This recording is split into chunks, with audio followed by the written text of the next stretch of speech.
I'm Alexi. I'm an alcoholic. Um, gosh, I'm kind of winging it tonight. But I just wanted to start by talking kind of more about my recovery than my actual sort of dabblings and bashing around with life, because we've kind of heard all these stories before, and I don't want to kind of embellish any of the things that I used. So I'm gonna just talk about that. My last 30 days of drinking were a complete train wreck. Um, I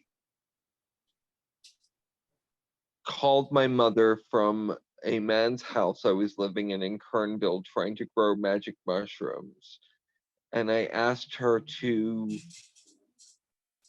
get me to come home and to bring me back home to her so that I could go to rehab because I was drinking too much. And so she brought me back, and she specifically didn't want me to hang out with other people because of COVID.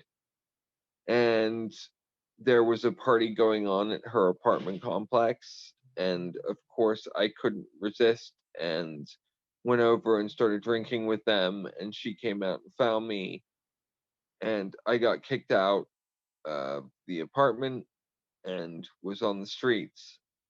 And it was kind of from there that my brother and sister, thankfully kind of came together in a group with my mom in a group chat to figure out a way to get me to rehab, to figure out a way to get me to some type of sanity. Because I had literally been on a 20-year bender. You know, I'm 38 and I've been dabbling in things since I was 13, you know, and having these things wind up with me in some type of trouble or another, or down a rabbit hole of endless kind of not remembering. I barely remember my 20s. I barely remember my 20s. I think for the most part, I sat in my room either drunk or high. And so my brother and sister got together with my mom in a group chat and got me into Miracles Detox in Culver City on August 20th, 2019. Um, or actually, no, it was August 20th, 2020. Sorry, my fault. And so I went into there, and from there, I kind of made phone calls to them, after a few days saying, I can come back now. I'm fine now. But the honest truth is I had to take so much medication there at first to get off the booze because I was drinking so much. I mean, my bourbon habit went from a couple a night to a bottle or two a night, you know, and then it became a thing where I just couldn't stop um, picking up every morning and trying to get well in the morning. And so my mom insisted that I call Cry Help Rehab because my brother had friends who went there, my sister too.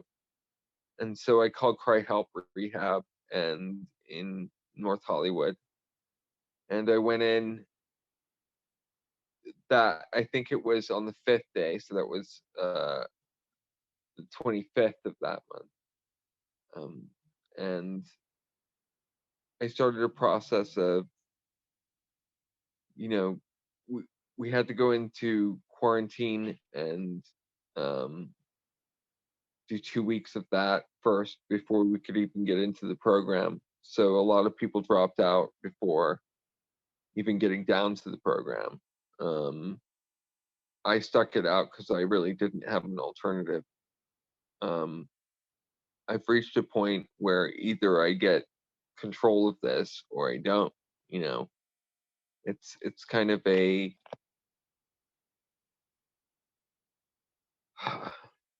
it's either I'm gonna die or I'm gonna get better.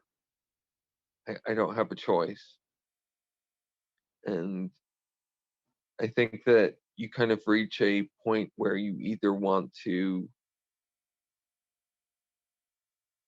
change or die, you know.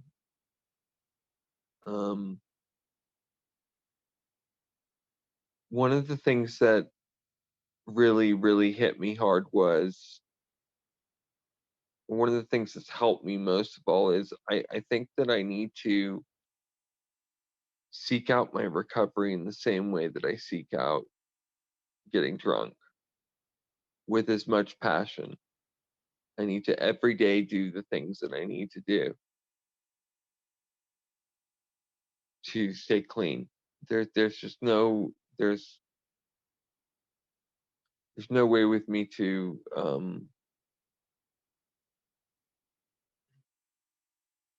either I do it or I don't.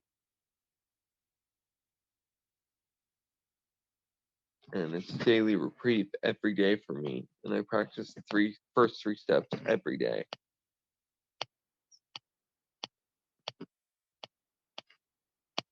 Sorry, I'm falling apart here, Maddie. It's all right. Kind of lost. Help. Okay. In Cry Help, we learned a lot of different skills. DBT was one of the main groups that kind of helped me the most. It was you know, learning to think. Fuck, I'm fucking up.